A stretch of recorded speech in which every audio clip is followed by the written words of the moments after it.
General Hospital information. No, sir, I can't ring Mr. Boyd's room. No, they operated on him this morning. Yes, yes, they took it out. Well, Sally, if you're not busy tonight, how about you and me grabbing a quick sandwich and catching the early show at a movie? Excuse me. Blair, General... Oh, hello, Irene.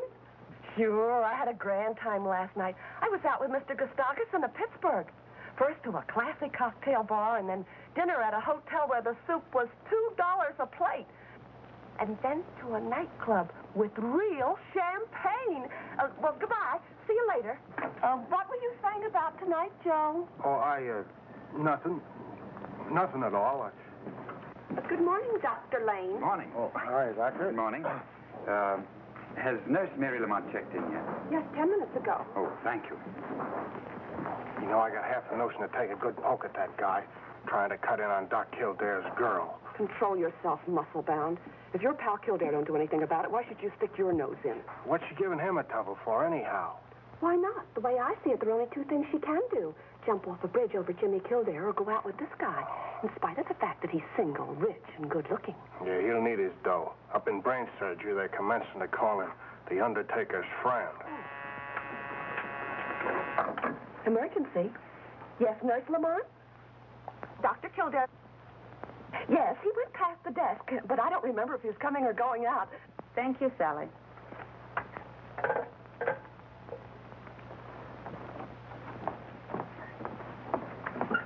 Is Dr. Kildare in? Dr. Kildare is in Dr. Gillespie's office. And everything is okay. Gillespie shut himself up in the other room. Thanks.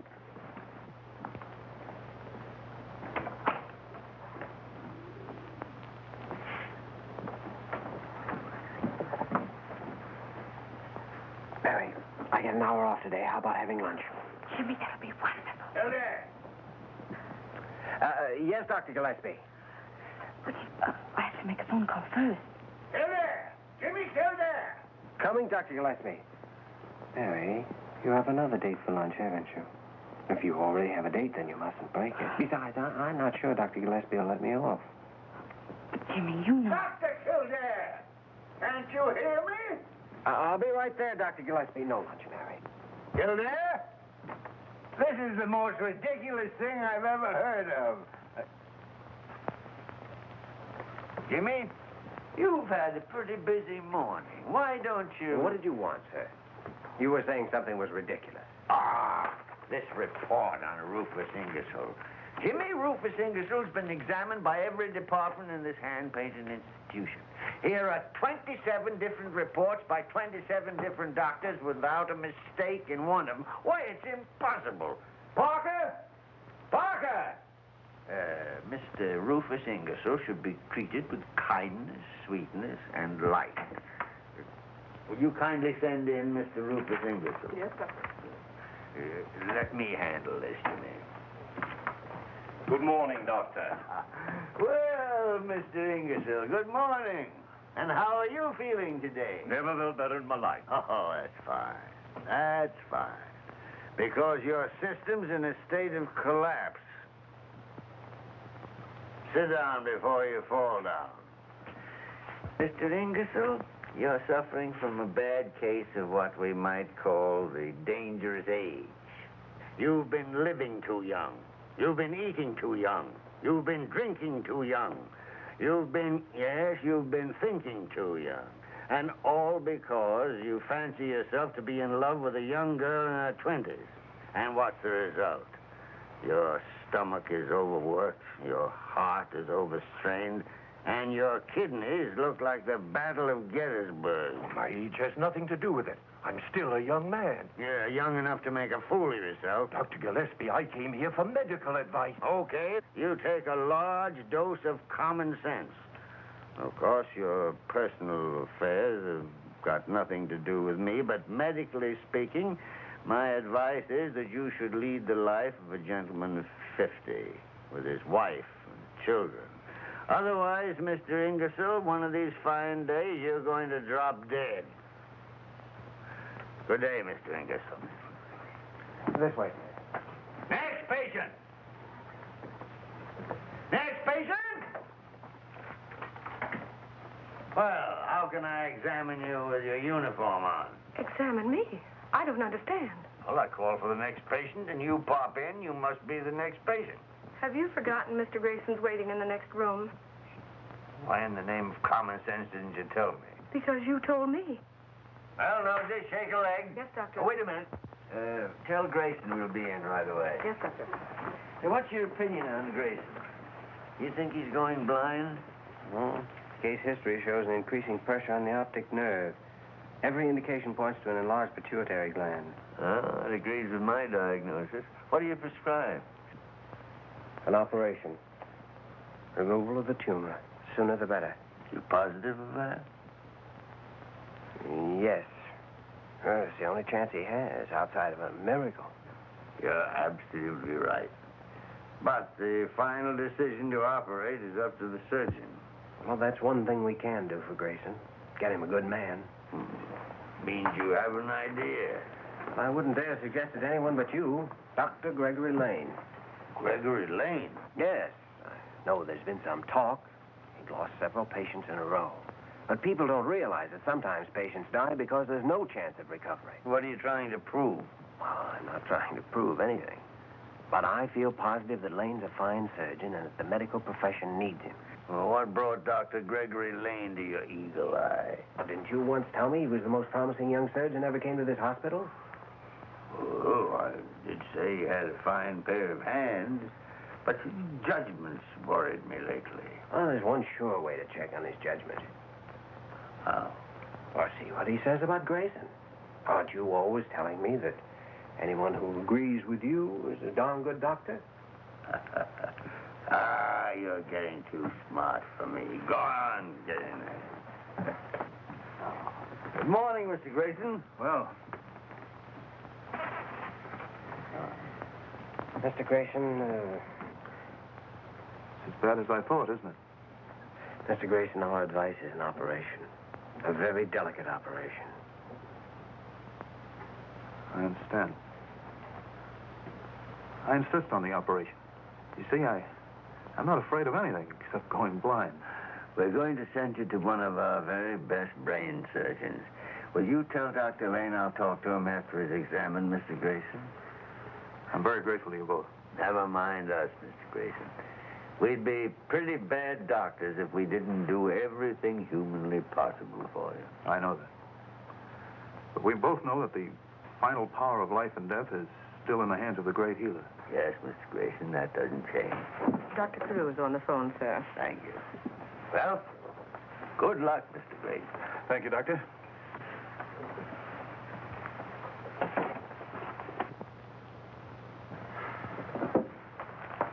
Hello, Carew. Well, how is the head of this gold-plated palace today? Oh, I'm fine, Leonard. Mr. Paul Messenger just phoned. You're to inveigle Kildare out to the Institute this afternoon. Dr. Squires will show him the place and offer him the job. Have you said anything to Kildare about it yet? No, not a word. But in justice to everybody, I'm going to do my best to make him accept. That's more than generous, Leonard. If you lose him, I know it'll be an awful blow to you. Blow? It'll be an earthquake. Well, since you're not going to take your hour off, am I right? And I want to talk to you anyway. Let's go and dig our graves a little deeper with our teeth. Miss Parker, lunch. Drat that Molly bird. If I don't drink at least one glass of milk a day, she hides my cigarettes. Yeah. I know it's good for me, but oh, I hate this stuff. Yeah.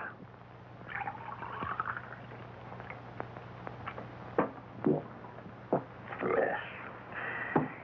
What made you hesitate about Grayson, Jimmy? For a moment, I wasn't sure. What made you decide? It was my best thought on the subject. That's the one most important thing for a doctor to know. To face situations with nothing to lean on but what he's learned. Yes, even in my short experience, there have been times when my blood ran cold. And yet you had to act like the Almighty, with life in one hand and death in the other. You had to do it, and you did. That's what I call being a born doctor. Couldn't have learned that from you, could I? Mm-hmm. Aren't you going to drink your milk? Oh, sure. But don't try and change the subject on me. Jimmy, you'll make mistakes, but let them be your mistakes.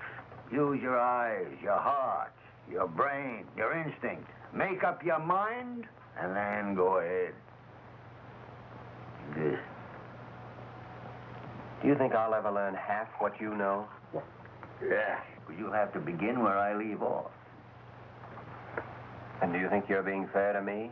To yourself? To the medical profession? Well, what do you mean? You haven't seen Dr. Lockberg in 2 months. Why? Because I'm a good doctor, and I know what's the matter with me. Cancer isn't necessarily hopeless. Well, every time I intend to call Lockberg up, something important turns up. Nothing is that important. Look, if I'm to finish any part of what you've started, you'll have to stay here and teach me as long as you can. All right, Jimmy. I'll call him this afternoon to come over. Well, I already told him to be here at 5 o'clock. Why, you Come on, drink your milk.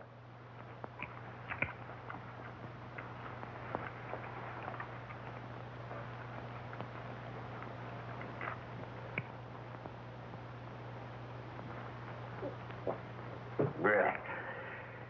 The things people do for the sake of their health. Don't think you can hide from me, Dr. James Kildare. Now, look here, Molly Bird. This is my bedroom, and even the superintendent of nurses hasn't got any right to come barging in here. Be quiet. Dr. Kildare, Nurse Morgan informs me that you supplied patient 1124 with a new suit of clothes from the hospital emergency fund. Oh, yes, I did. But you see, Miss I see everything. You had his own suit burned. I ordered that suit burned as a public precaution. Oh, public precaution, my foot. Well, the man had nothing more contagious than a broken arm. I personally examined that suit of clothes and found definite traces of leprosy. Leprosy? Leprosy? Bubonic plague, housemaid's knee, and a slight trace of Scandinavian hookworm. Scandinavian hookworm, you fool. Besides, Molly, there was a job waiting for him if he had a good suit of clothes. Leonard Gillespie, you haven't drunk your milk. Molly, no matter what else you can say about me, I'm a man of honor. I said I'd drink 1 glass of milk, and 1 glass of milk I drank. Give me my cigarettes, please. Then how is the bottle still full?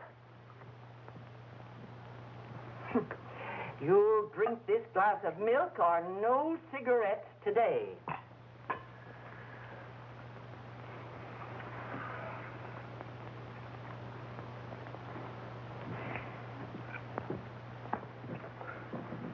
Yeah. Now give me my cigarettes. Well, they're still in your pocket. I forgot to take them out this morning. What friends? Well, you've been trying for 25 years to force somebody to take care of himself. It's a little hard to break the habit. Well, if you can get along without me for a while, supposing I run up and have a talk with Dr. Lane. Yes, Grayson's in pretty bad shape. Let me know when Lane wants to talk to me. That's what I meant to do. And later in the afternoon, we're going for a drive in the country. Well, now you're beginning to act sensibly, sir. It'll do you a world of good. Maybe. I've ordered a nice big car, so the 3 of us will be comfortable. 3 of us? Uh-huh. You and me and Nurse Mary Lamont. Yeah, well, why not Mary Lamont? She isn't engaged to Dr. Lane, even though she did go out with him last week. What do you expect her to do? Die an old maid because you only get $20 a month? I don't expect her to do anything of the sort. Well, Dr. Gillespie, I guess it's pretty obvious to you how I feel about Mary Lamont, but I can't and I won't say anything to her about it. After all, $20 a month is $20 a month. We're ready, Dr. Lane. Good, let's go then. I want to see you after this operation. Dr. Lane, a package arrived for me this morning. It contained a dozen pair of beautiful silk stockings. Silk stockings? Silk stockings. I'd sent them back except for 3 things. I don't know where they came from. I can't prove you sent them. Besides, they're awfully pretty. I don't know a thing. But I'll admit anything if you'll have dinner with me tonight. All right, Greg. We'll celebrate a successful operation. I need a successful operation.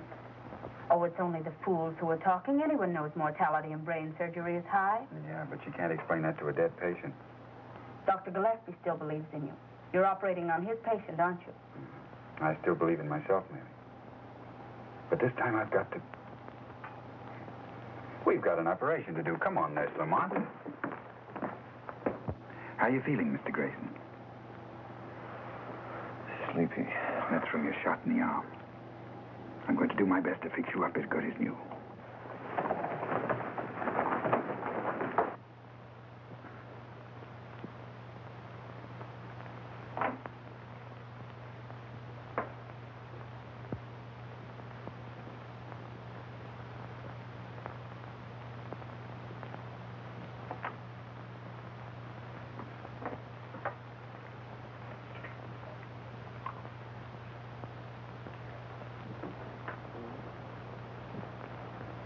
Oxygen.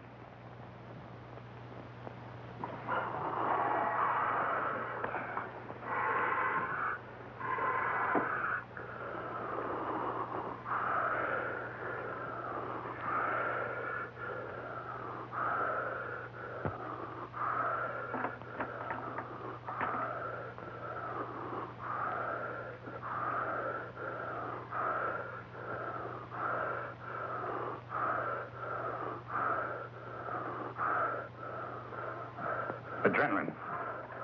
Hurry.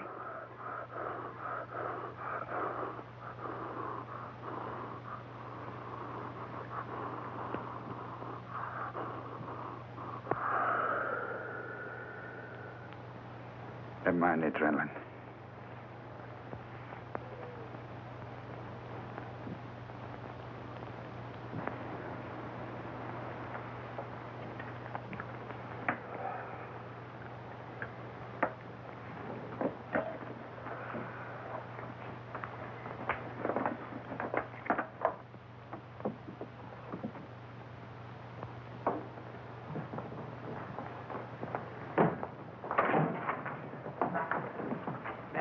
Jimmy, do you have a cigarette? Oh, Mary. Please, Jimmy, give me a cigarette. Why? By the way, Dr. Gillespie wants you and me to, Thanks, Mary. Dr. Lane, I was in the gallery, and The operation was a success, but the patient died.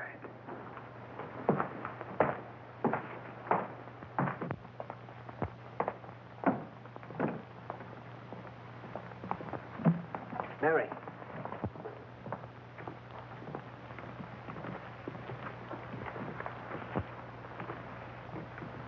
They're so new, aren't they?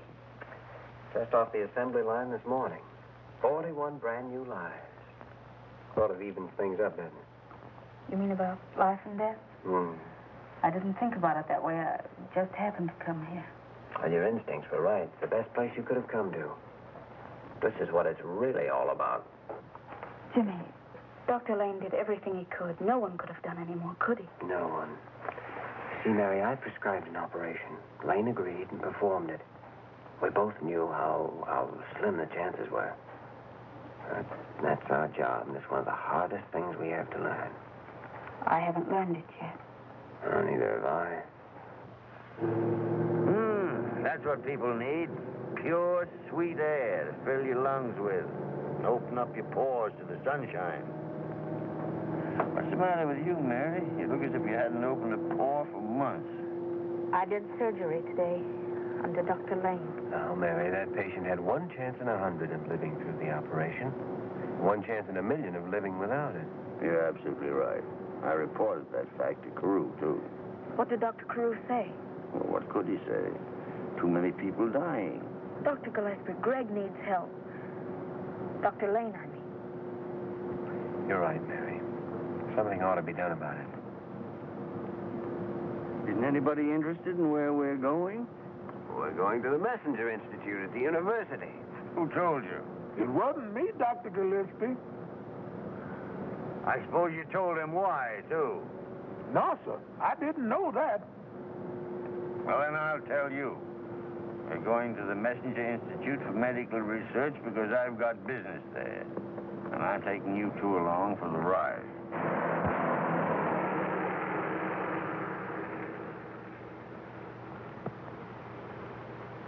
Of Mr. Messenger's open-handed generosity, this building with its magnificent equipment is a shining example. Now, listen, Egghead. The eminent and imposing Dr. Squires was known as Egghead in medical school, for reasons you're both too young to know. Leonard, I once busted you in the snoot for that, and I'm just the guy who can do it again. Now, listen here, Squires. We all know this is the finest institute in America, but come to the point. Very well. The point is, I have a job for Dr. Kildare. Job for me? Well, if it hadn't been for me, it'd taken him 2 hours to tell you that.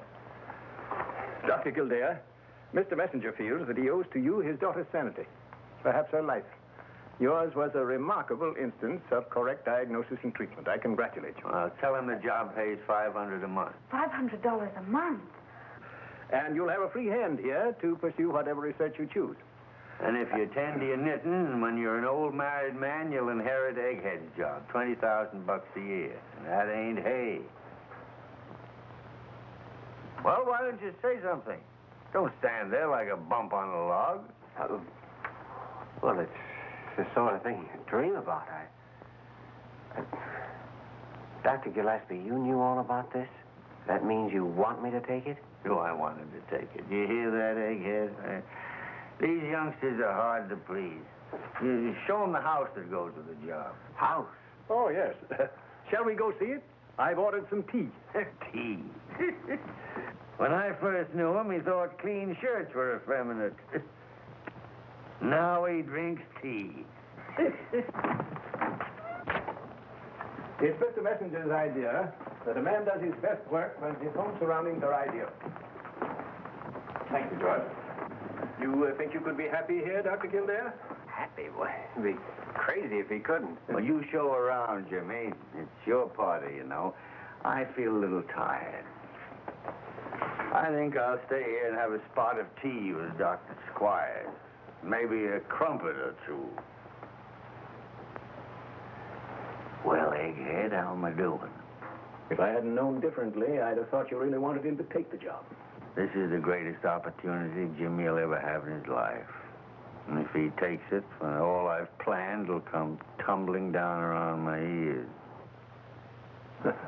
All jokes aside, Leonard, won't you have a cup of tea? Suppose I get you a glass of milk. Milk?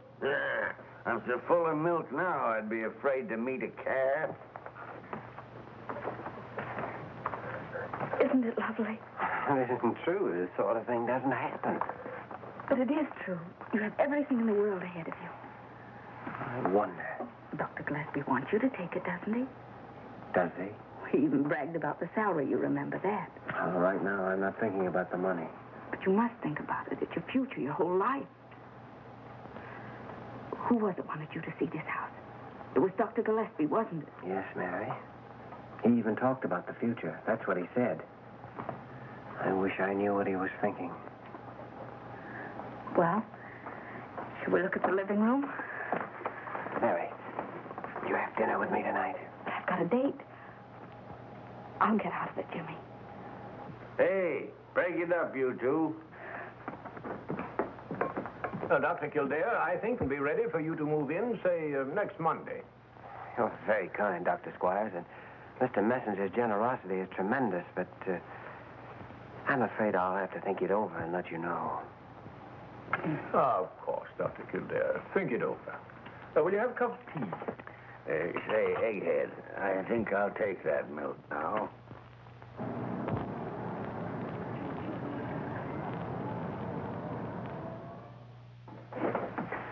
I've already ordered the steaks. Are you hungry? Doggone.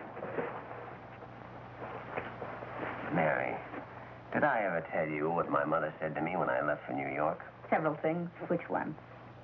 Well, she said you'll never get anywhere trying to be anybody but Jimmy Kildare. Jimmy Kildare is all right with me. Over the past hour, I've been trying to be someone else. Why, Jimmy? Because if I were someone else, maybe I'd have brains enough to say this in a different way. Say it your own way. I'm not going to take the job at the Messenger Institute.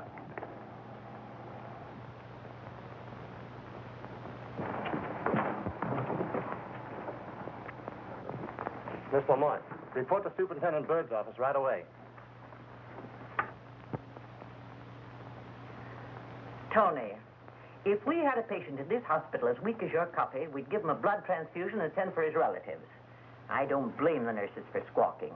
Nurses are just like husbands. You can abuse them, insult them, work them to death, jump all over them, they'll take it. But give them a bad cup of coffee and you got a revolution on your hands. Come in, Mary. I'll be down at the kitchen in 10 minutes and show you how to make coffee. You sent for me, Miss Bird? Lamont, I'm promoting you to staff surgical nurse permanently. Wait a minute. It's not that big an honor. I'm sorry, Miss Bird. Of course, you'll have to be more careful about our rules. For instance, I know that you accepted some silk stockings for a member of our staff. I'm sorry. I'll send them back. Before okaying this promotion, I must know that you plan on staying with this institution. I guess I'll be here forever. Because I certainly would not give this chance to a girl who's liable to quit her job to get married or something. I'm not figuring on getting married. No. No, child. I don't know why I'm so silly. Well, I know. I wormed it out of Dr. Gillespie about Jimmy Kildare and the Messenger Institute, and this can only mean that he didn't decide the way you wanted him to. I kept hoping against hope. The only man in the world? It's not true, Mary. It's never true. If it were, 9 out of 10 women in this world would never get married. And we women can be thankful that fate fixed it that way. Because so many times, so pitifully many times, Cinderella can't have her prince. And if there were no other man in the world for her, how would the Cinderellas end up? Like me, Mary. I'm 49 years old, and what have I got in life? Bad coffee. No, Mary. Give any woman a decent husband with a clean shave and a pretty good chance of getting on in this world, and she'll come so close to thinking it's love that she'll fool him and herself. I never thought about it like that. Well, try thinking that way. And stop eating your heart out. Now get out of the mouse and get to bed. Report to surgery at 9 a.m. Good night. Well, I said good night. good night, Miss Bird. Mary, don't send back those stockings. I can't. I have one pair on. Oh.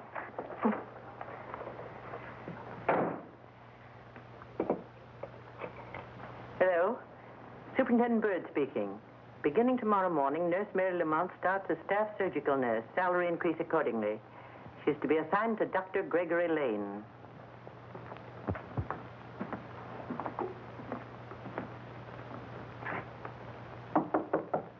If that's you, Nosy Parker, I'm taking a bath. If it's you, Molly Bird, I'm not smoking a cigarette. Anyone else can go shoot themselves. Me. So what do you mean, barging in here at 3 or 4 o'clock in the morning? What do you think this is, a 6-day bicycle race? Well, it's only 10:15. What do you want in the middle of the night? I'm not going to take the messenger job. Why, you unmitigated young upstart. Do you realize, Jimmy, you'll never have another opportunity like that as long as you live? I'm staying here because I'm selfish. Ever since I was a kid, I've known I wanted to be some kind of a doctor, but I didn't know what or where. Now I do know. I want to be a diagnostician, and you're the only one that can teach me. Jimmy, I'm the happiest guy in the city. As a matter of fact, I've been sitting right here since 6 o'clock waiting for you to come in to tell me your decision. I'm sorry, I've been a little busy. None too pleasantly, maybe, you know. Well, you know. Oh, got a note from Carew's office. Seems I'm behind in my surgery, and they want me to catch up right away. Do you mind if I borrow the... No, take anything you want, Jimmy. Yes, he's been raising Cain with me about that, too. Yes, I'm to start tomorrow morning, assisting Dr. Lane. Well, perhaps I could arrange to have you transferred to someone else. No, thanks. Say, what's the matter with this fellow Lane, anyway? I've heard he inherited a lot of money, and yet he wants to stick around this skating rink. No, that's not true. He's had money all his life, but he happens to want to be a surgeon. Oh, he also happens to be interested in Mary Lamont, or I'll fire 3 or 4 of my pet stooges. Isn't that Mary Lamont's business? You have no regrets about that, Jimmy? Dr. Gillespie, if I've told you once, I've told you 5 times that Mary Lamont... All right. Don't bite my head off. Furthermore, Dr. Gillespie, it's past your bedtime. All right, Papa. I'll go to bed like a good boy, and I'll be kind to dumb animals, and I'll wash behind the ears. So who do you think you are, Molly Bird in long pants? Blair General Hospital emergency. Just a minute. Hello, Irene. As I was saying, last night, Joe Wayman and me starred. Me in that new blue chiffon, and Joe, mind you, he's actually in a tuxedo. When all of a sudden I find I'm paralyzed from the waist down. No, I didn't touch a drop. Just one little glass of Irish lemonade in Mike Ryan's place. But was Joe Wayman nice? He never said one word about me spoiling his evening. Traffic accident, emergency. Emergency, one coming up. Funny thing, no identification. Nothing but a key and a $5 bill. Did you go through all his pockets? What pockets? All he had on was an overcoat over some pajamas and a pair of pants. You know, Sally, I got it all figured out what was the matter with you last night. It was something you drank the night before with that guy from Pittsburgh. I'll bet it was. But, gee, Joe, you were so sweet. Carrying me home and singing like an angel all the way.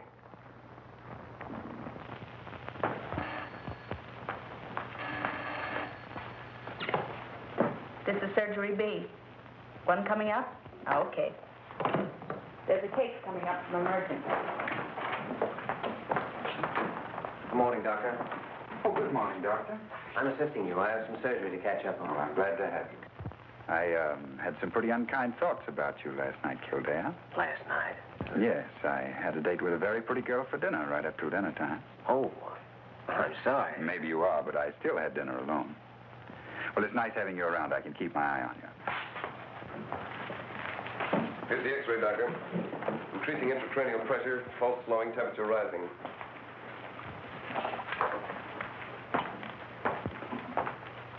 We'll have to operate to save his life. I'll get him set. What day is this? What day is this? Wednesday. Wednesday. Good. I thought for a moment I missed it. Missed what? Friday at noon. I've got to...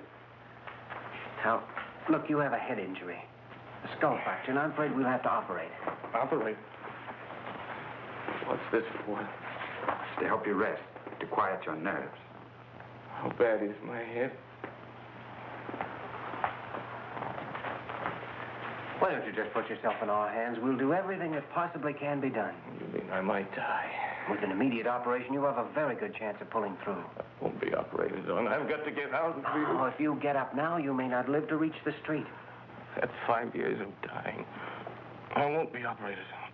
Oh, you want to live, don't you? I'll live. I couldn't die now. I've got to live till Friday. What about Friday? Who are you? What's your name? Perhaps we can help. How could you tell?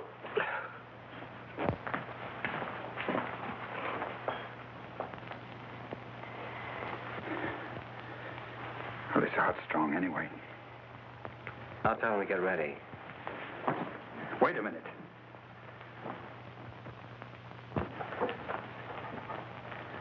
Maybe we'd better put him under observation for a couple of days. What? Why? He needs an immediate operation, and you know it. No, I don't. I'm not sure. How can I be sure when Grayson and the others... I don't know what to do, Kildare. Do what your own judgment told you to do in the first place. Operate. But my judgment's been wrong. Not in Dr. Gillespie's opinion.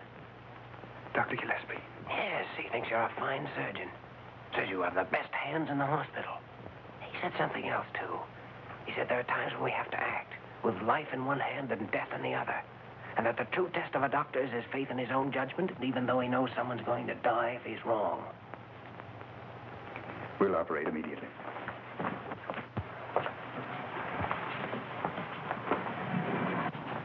This patient has refused the operation, but I take full responsibility.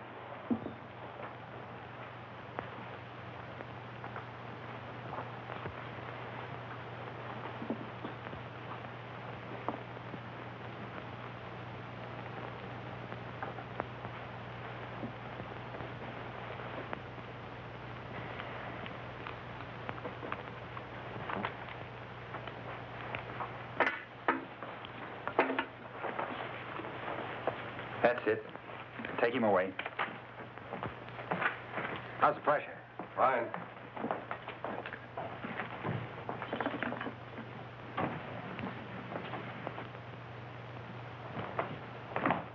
I don't think I could have done that without those words you said. Oh, you did a fine job, Doctor. Thanks. As far as I'm concerned, everything's going to be all right, I think, from now on. I'm sure it is. It's a long session. Well, it's time for lunch. I'm on office call this afternoon. 9 o'clock tomorrow morning, please, Doctor. Yes, Doctor. It was a beautiful operation, Doctor. Maybe now we'll have something to celebrate. Let's. Tonight? All right. Swell.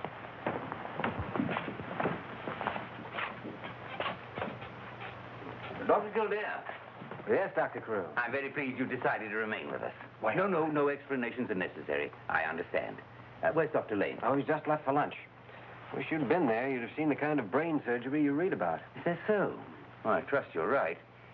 Doctor, because of the somewhat unusual circumstances, I'd like to have your personal report on this case. Well, Dr. Lane has office duty, so naturally I'll be watching it. Very good.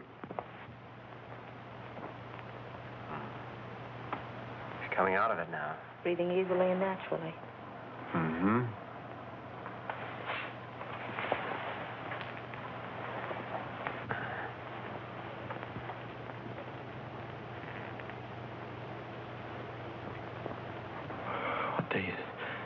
What day of the week? It's Thursday. Thursday. Not Friday. No, it's Thursday. You've put me in the wrong day. The wrong day of the week. Easy there. It's the wrong day. Friday's the day I want. Oh, tomorrow will be Friday. You can't trick me. It'll always be Thursday. You've locked me up in the wrong day of the week. Careful now. Got to break through. Got to break through to Friday. Get me a hypo of morphine and a restraining sheet quickly. Isn't the time to break through yet. I'll tell you when the right time comes. You'll tell me? Yes, I promise. We'll start planning right now. If you lie still and help save your strength. Who are they? Oh, they're going to help us plan. And I'd better give you this. You'll need all the strength you can get. Now close your eyes. That's it. Get that restraining sheet on him quickly. Doctor? What's wrong? There's some mental disturbance. I had to give him a hypo. Couldn't it be the effect of the anesthetic? I'm afraid there's no doubt. His mind's gone. But if you hadn't operated, he'd be dead now. His brain's dead. What good if the rest of him's alive? You were there, Kildare. You saw everything. I didn't make a single mistake, did I? Not one. Well, and how's the patient? Why, that's a restraining sheet. Yes, I thought it was wise. The patient showed signs of becoming violent. Violent? Dr. Lane, what is this? Do you mean to say that your patient has lost his mind? Apparently. Apparently. Dr. Lane wasn't here when the patient recovered consciousness. But you had the patient restrained because, in your opinion, he's now deranged. Yes. I see. Dr. Lane, remove your patient to a private room. It's the least we can do. Then I'll see you in my office.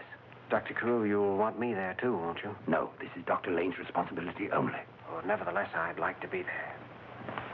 Don't stick your neck out, Kildare. It's my neck. Dr. Lane, I freely concede that a doctor constantly has to make decisions, to operate or not to operate. But also, he must be right when he makes those decisions. Otherwise, we... Wait a minute. I'm in on this.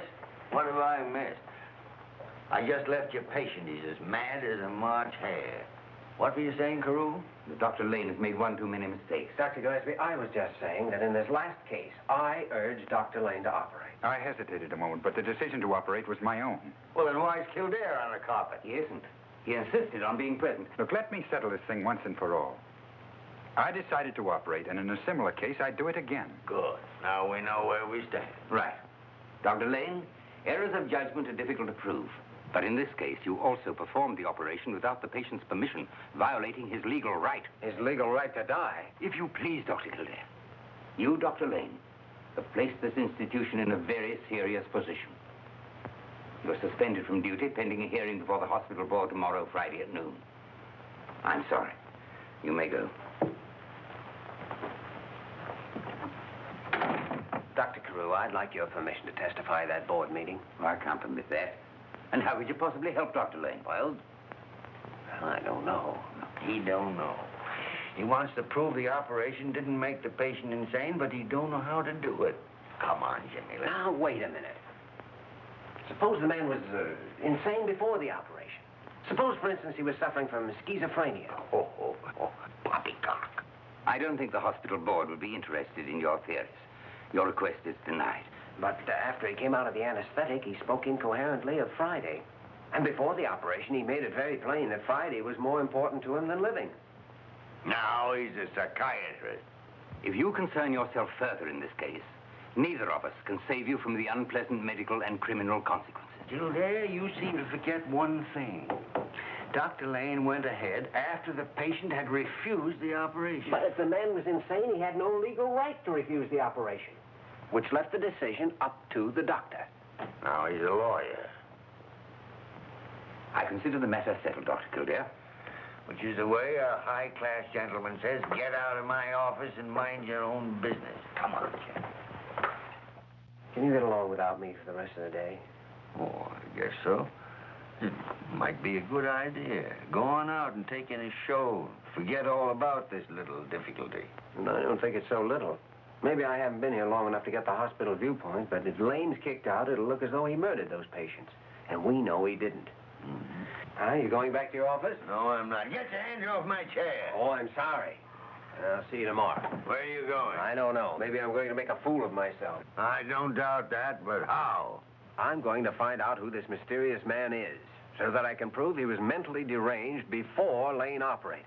Now he's a detective. Listen, Sherlock Holmes, there are 7 million people in this town. How do you expect to track down the identity of one unknown lunatic? If you get yourself tangled up in this Lane affair, you might as well hunt yourself a new job, because I need an assistant that works for me. Now play that on your harmonica. Walter, you're a great man, a magnificent man to head this hospital, but you don't know any more about handling Jimmy Kildare than I do. I'm upset myself. I hate to have to do this to a nice young fellow like Lane. In the old days, they used to draw and quarter them, nail up their heads on London Bridge. Today, we're not that merciful. When they kick over the traces, we have to throw them out and let them die of broken hearts. Listen, Mr. Gustafson, you may be a big man in Pittsburgh, but you're no gentleman, you gorilla. You take a girl out and fill her full of fancy soup and poison champagne, and the next night I can't move a muscle. Oh, I'm all right today. No thanks to you.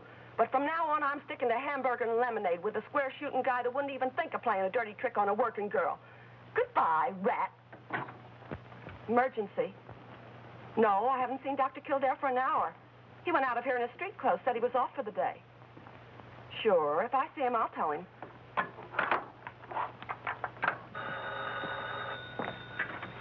Sullivan's Cafe. No, Sally, Dr. Kildare is not here, but we're expecting him immediately.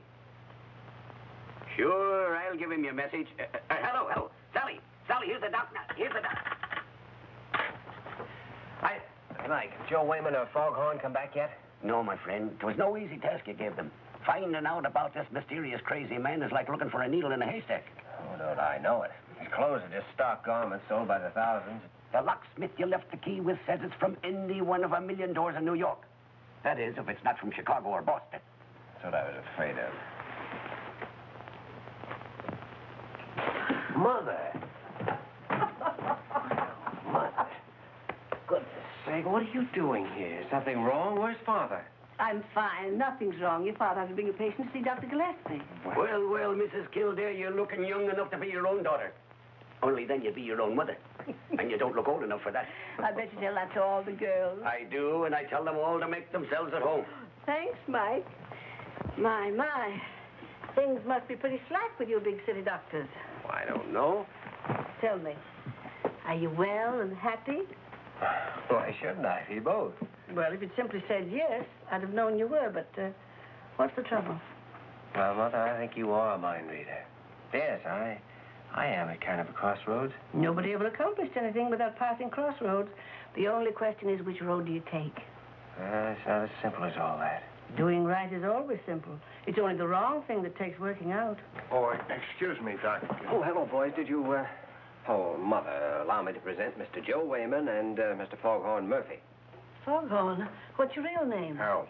I prefer Foghorn. So do I. How do you do, Joe? Awfully glad to see you. I've heard a lot about you and your monkey wrench. Oh, those stories are exaggerated, Mrs. Kildare. I never even owned a monkey ranch. Well, sit down, fellas. Tell me, did you find out anything? The boy's been getting some information for me. Oh, about those crossroads? Me and my pals made a house-to-house canvass of the neighborhood where your screwball was run over. We found one house where a guy had disappeared. Oh, go on. This mug disappeared in 1911 with a blonde in the Sunday school collection. Here, here, here. I was a blonde myself at 16, and no peroxide either. And the prettiest one in town, I'll bet. The prettiest one in the state, Harold. J. Harold.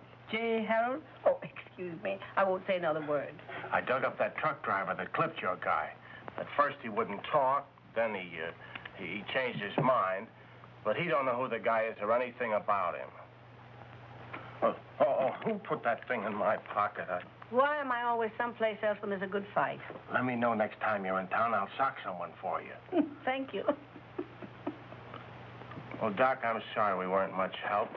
It was kind of tough without knowing the guy's name or anything. That's all right, fellas. Thanks a lot anyway. Goodbye, Mrs. Kildare. It was swell meeting you. Oh. And if you ever need a taxi, well, just call and... Oh, nix on that, Foghorn. I'll take Mrs. Kildare in the ambulance if she has to go anywheres. Thank you, gentlemen. I'll accept both invitations, providing you let me drive. That's a day. Well, now you're stuck, aren't you, son?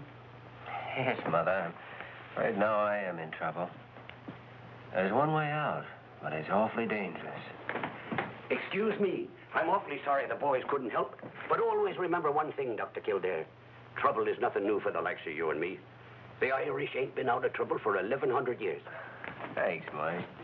You said something about dangerous, Jimmy. Dangerous to do what? Well, to cure an insane man before Friday. So they're curing insane people now, are they? It's an almost fantastic thing called the insulin shock cure. It's a gamble. Only two things to think about in a gamble. What have you got to win? What have you got to lose? Lose? Everything. My job, another doctor's career, maybe the patient's life. But think of what you've got to win, too. Oh, I'm not thinking about you and the other doctor, but the poor man. You can give him a new life and everything God meant people to enjoy. You're slow to decide, son, because you think you're all alone in this. But you're not. There's a man over in that hospital that's as fine a doctor as ever helped the ailing. Oh, I know, but I can't ask Dr. Gillespie to help me. Who's talking about Dr. Gillespie? I mean your own father. Oh, of course. Well, now the only thing to figure out is how to get a hold of him without Dr. Gillespie suspecting. Get to work, son. I will. I'll be seeing you, pal. Oh, it's funny, Mother. Whenever I know that I'm right with you, I can generally manage to work out everything else.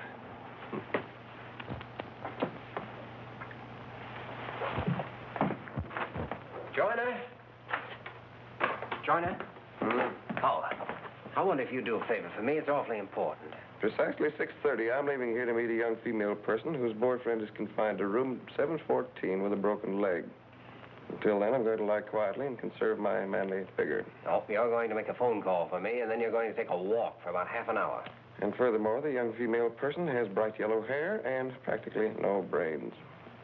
Dr. Joyner, if the young lady is free for the evening because her boyfriend has been forbidden visitors, by your orders, of course, I could easily report that. No, wait, don't shoot. Who do you want me to phone? Gillespie's waiting room. Oh, Dr. Stephen Kildare. Just a minute, please. Hello. Yes? Yes, I understand. Well, just as soon as I finish here. Pardon me, that is my wife. Oh? You see, the rash hangs on in spite of everything that I've done, although it's confined to our hands. Well, it's obviously a skin allergy. Allergy? Yeah. Why, that might take months to identify. Tell me, Mrs. Cray, what do you do with yourself? How do you spend your time? I don't do anything, as long as I get my check from my son, keep the frost off my petunias, and play a little mahjong in the evening. Mahjong? Mahjong? See, I've heard of trouble with mahjong sets. The lacquer contains sap from a Japanese tree of the Shumac family. That could account for the skin disease. I could believe anything about that mahjong set. My daughter-in-law sent it to me. Julia, you didn't take it with you to the Yellowstone last summer, did you? I did not. You can't play mahjong on horseback. You see, when she came back, her hands were all cleared up. Well, there you are, Dr. Stephen. You got it. Suppose we keep Mrs. Cray here for a couple of days and fix up this rash, and then when you go home, take up solitaire. In the meantime, we'll put her across the hall in that nice big room. And thank you. As long as Dr. Stephen did all the work, I don't owe you a cent. Goodbye. Sit down. Well, I'm ever so much obliged to you, Dr. Gillespie. Well, I've got to run along now. I'll be back. Next patient. No, hold the next patient. Come in. Say, Parker, did you notice that I said anything to offend Dr. Stephen? Or was it my imagination that he was acting strangely? I wouldn't know anything about that, but if it was his wife on the phone, he's married to a woman with a bass voice. Hello, Jimmy. Oh, hello, Dad. What is all this? Please sit down. Why all the mystery? Is anything wrong? Dad, what do you know about the insulin shock cure for insanity? Insulin shock? Why? Well, tell me, have you ever actually seen a cure effected? Yes, I have. And it was one of the most terrifying things I've ever seen in all my life. Ah, but it worked, didn't it?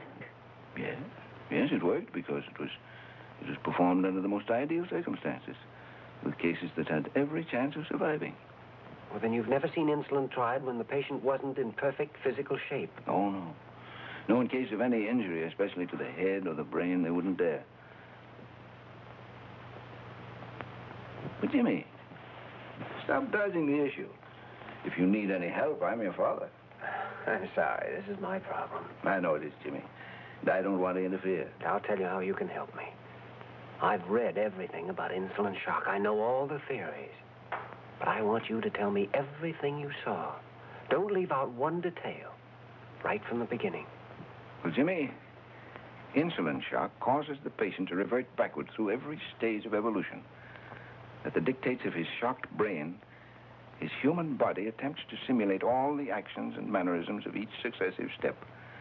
Back through the ape, the bird, lizard, fish, and so forth.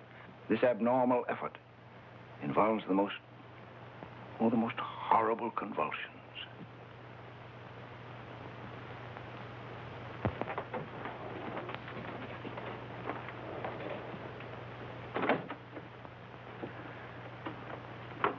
Nice work, Mary. It was easy enough to switch places with Laraine. She was dying to get the night off. Look, Jimmy, I haven't said a word about this to anyone. You know I wouldn't. But are you sure you want to do this? Oh, we've been all through that before. No, we haven't.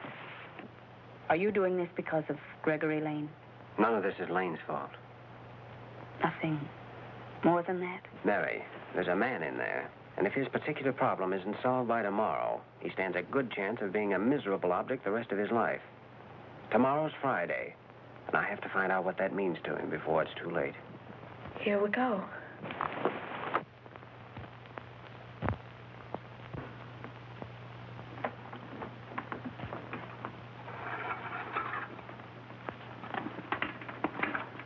I don't know a thing about this insulin business.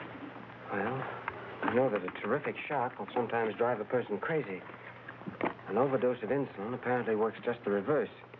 The tremendous shock it gives seems to drive the crazed brain back to sanity. Suppose he dies. Let's try supposing he'll live. But what about you if he does die? Get his arm ready.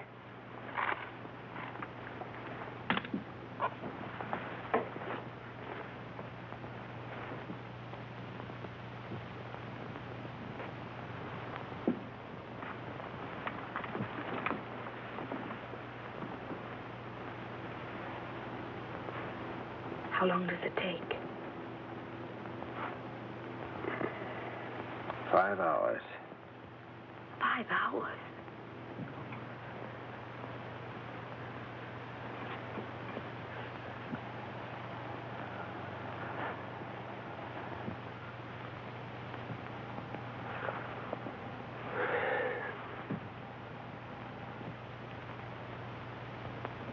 2.5 hours.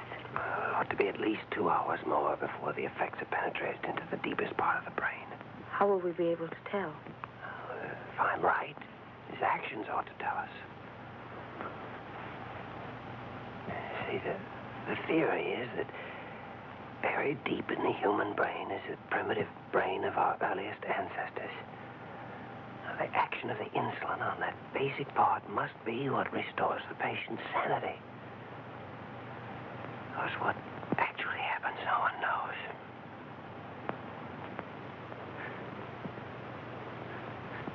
Here it comes, Mary.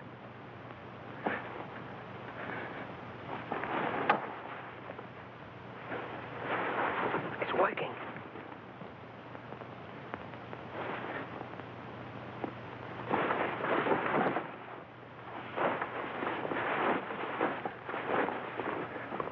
You see, the brain is starting to travel backwards.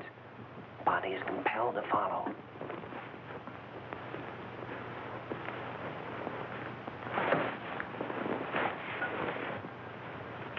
Are beginning the first primitive movements.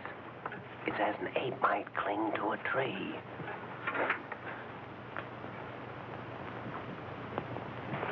Convulsions are a necessary part of the process. The body is desperately trying to obey the impossible commands of the brain.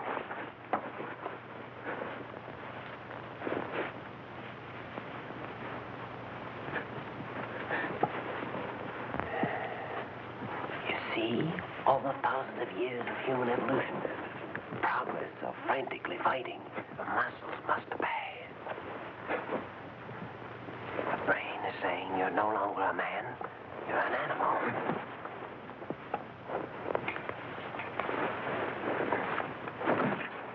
Pupils are dilated. Pulse is increasing.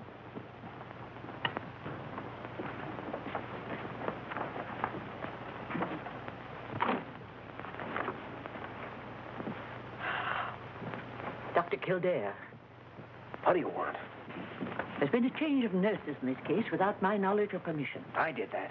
Dr. Kildare, what you're doing with this patient is between you and your conscience. Or between you and Dr. Carew, which might be worse. Molly, please. Well, personally, I think you were born to be hanged. Do you think she'll tell anybody? Now, the pillow. Watch his head. Jimmy, how long do these convulsions keep on? May get less. May grow worse. We won't know until the 4th hour.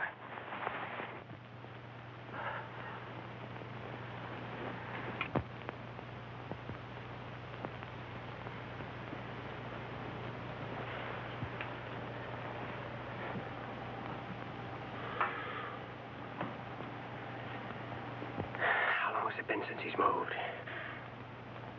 Over an hour. It's time. Glucose and tube ready? Glucose. Yes. Temperature. This can't be right. 86? Nobody can live at that temperature. 86. Seems impossible, but it's true. These cases can survive temperatures that otherwise would mean certain death. Reaction to light. Latent corneal reflexes sluggish. Ready with the glucose. Give me the tube, quickly. His brain is completely released. If we let him stay too long, we'll never get him out of it.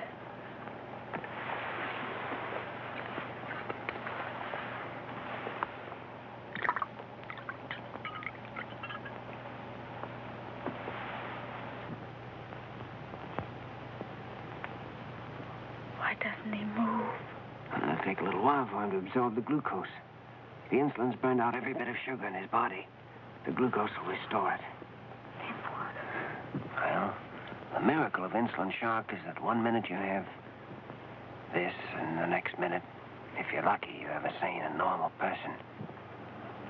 But if he doesn't come out of it, then we'll have killed him.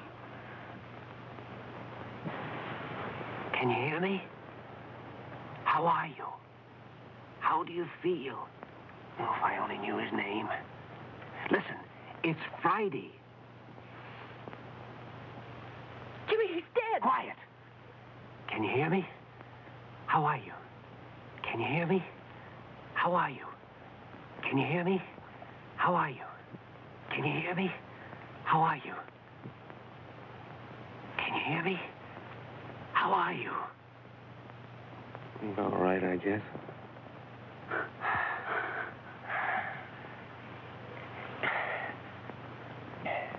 Milk and jelly sandwiches right away, please. Jelly sandwiches? Jelly sandwiches and milk, nothing else, right away. Yes, Doctor. Yes, Doctor.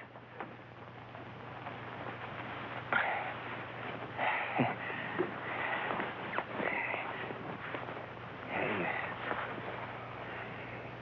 feel more like yourself now? I feel fine. Head hurts a little. Under the circumstances, that's hardly surprising. You remember me, don't you? Yes, you're the doctor that wanted to operate on me after I was hurt. That's right. You feel able to answer a few questions? Mm-hmm. Jelly sandwiches. Jelly sandwiches. Do you want the jelly inside the sandwiches, or do you want it on the outside? Oh, that's ridiculous. Not in this crazy place. I make coffee for the king. He raises my salary. I make coffee for the general. He kisses me on both cheeks. I make coffee for Molly Bird. She sends it for my relatives. Take them away. He's fine now, Mary. Just give him that food and don't let anyone talk to him until I get back. Back? Where are you going? I've got the answer to this whole business, the thing that was locked up in his poor, twisted brain. Now, listen, Mary, there's no time to explain now. But remember one thing. No one's to see him, and no one's to talk to him. Because if anyone questions him before I get back, it's liable to ruin everything. Do you understand that? Yes, Doctor. Well.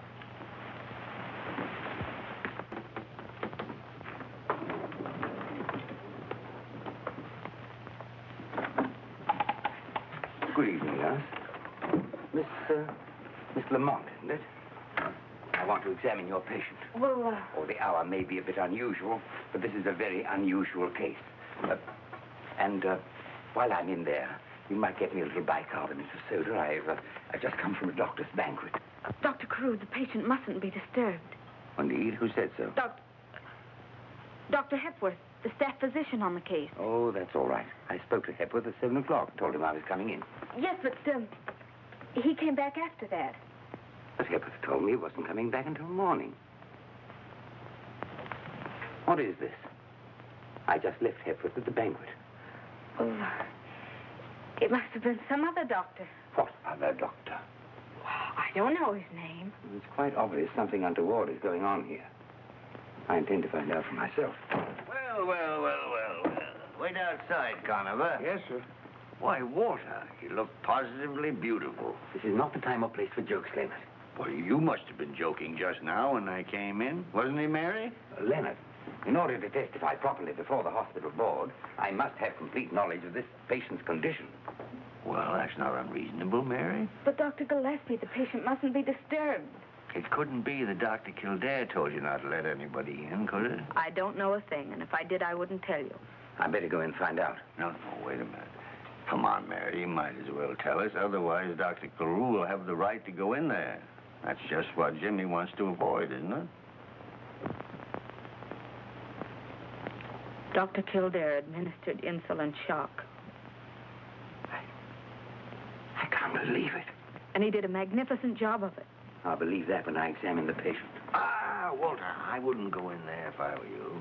I know I wouldn't. And I was practicing medicine when they were telling you to keep your thumb out of your mouth. Where is Jimmy? I don't know. This is the most outrageous thing I've ever heard. Oh, you ain't heard nothing yet. Well, what's the last thing Kildare said? Give him the jelly sandwiches and don't let anyone near him until I get back. Jelly sandwiches? Of course, jelly sandwiches. You're a doctor, remember? In spite of that outfit. Jelly sandwiches are exactly the right thing to increase the sugar content. Oh, yes, of course, jelly sandwiches. Oh, make it peanut butter if you want, only let's get on with it. What else, Mary? That's all I know, except the patient in there is as sane as you are. Me or Carew?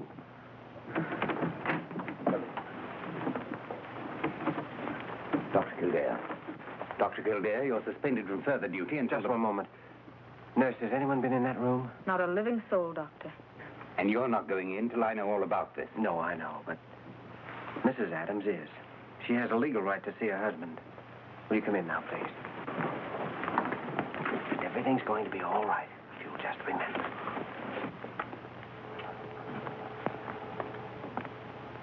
Oh, my dear. I've come back, Henry. Back to stay. If you're going to stay, everything will be all right now. Now, Kildare, just to satisfy the curiosity of a senile old man, make it 2 senile old men. That'll take you in, Walter. Of course, the treatments will have to be continued. Adams has been a mental case for months. The result of a separation from his wife. Oh, you don't have to hit me over the head with a bottle. I know the rest of it, too. Yes, it seems his wife had sent him a letter suggesting a reconciliation. And Friday was the day they were to meet. Walter, it wouldn't surprise me if you could see through the holes in a 10-foot ladder. Jimmy, how long did he wait for her to come back? About 5 years, Mary. Well, at least I think it's been established that Dr. Lane's operation did not cause schizophrenia. Or do I have to hit you over the head with a bottle? What can I say? I've been wrong. Sometimes I wish that anybody but me was running this hospital. Walter, in the boss's job, even when you're right, you're wrong. Thanks, Leonard. Regardless of the hour, I shall go immediately to Dr. Lane and offer him my personal and professional apologies, which will make me very happy. Well, that's fine, because Dr. Kildare's working for you, beginning tomorrow morning. Working for me? Yes, Kildare, I warned you. You're no longer my assistant. You're fired. Oh, come on, Walter. This has been a nice little case, but there are 1 million people in New York that need doctors. Perhaps if we get a little sleep, we can help them. Yes, but, Leonard, half the time I don't know whose side you're on. Well, 3/4 of the time I don't know myself. Jimmy, did you hear what he said? It just doesn't make sense. Let's not talk about it now. But all your plans, all you'd hoped to do. Say, I have half a notion to go up and give that rambunctious old fossil a piece of my mind. Keep your shirt on, Mary. Oh, you men make me tired. What is it, Jimmy? You asked me how long he waited for her? Yes, 5 years. Well, Mary, the reason I've never said anything to you about anything is because I didn't think it fair to even ask you if you'd be willing to wait as long as we'd have to wait. Perhaps I'm going too fast. There's a good-looking guy in this hospital named Gregory Lane who's in fine favor with the powers that be and has a lot of money. Well, maybe we can find a nice girl to introduce him to. Oh, then I presume we're engaged to be married. Jimmy, I saw the look on Mrs. Adams' face, and 5 years are going to be just nothing. Well, then will you wait just 5 minutes? I'll be right back. Well, now where are you going? I'm going to give that rambunctious old fossil a piece of my mind. Hold everything.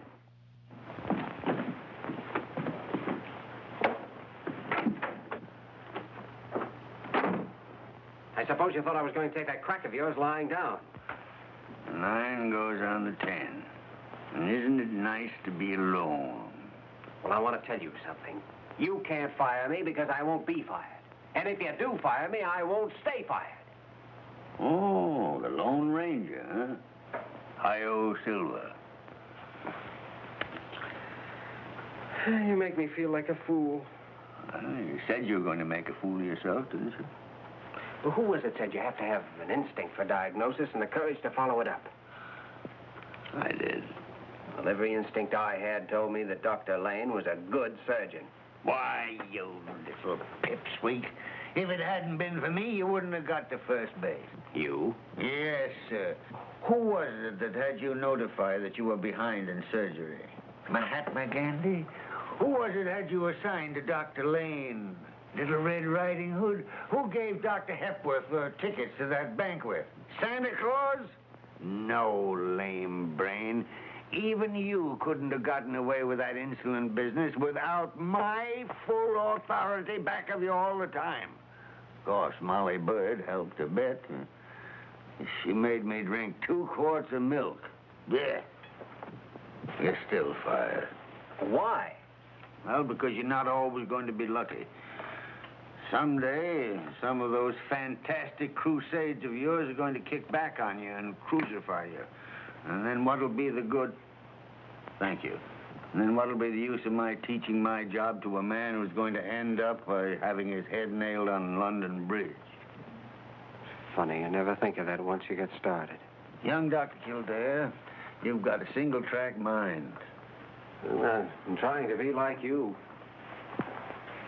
There's only one man in the world like me. Me. Well, I wish you'd act more like it sometimes. Boy, I haven't made a mistake since 1926, except you. Now, what about Dr. Lockberg? Well, what about Dr. Lockberg? I saw him last night, 5 o'clock. You made the appointment.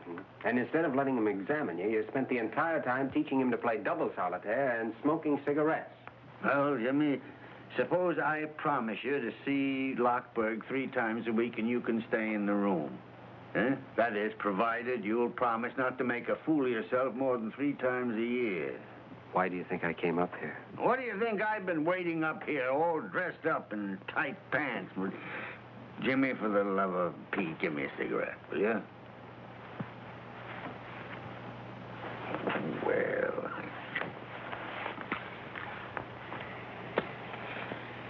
Guess there's only one thing left to do now, and that's tell Dr. Lane about Adams.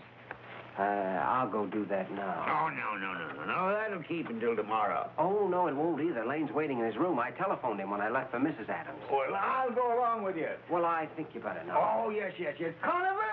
Culver, where is that sleepy rascal? Well, I'll give you a hand, unless you'd rather not. No. Go ahead, Jimmy. You push. As long as I know you're back there, I know you're not in any mischief.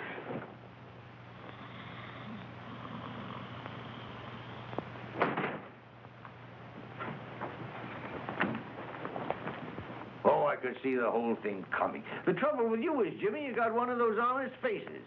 A man can look at you and almost tell exactly what you're thinking. Well, I'm different. Poker-faced Gillespie, they call me. Know everything and show nothing. That's me. It's like a sixth sense.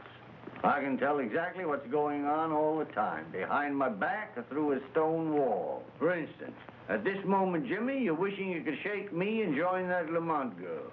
Isn't that what you're thinking? Isn't that what you're thinking? Answer me. No, boss, it ain't.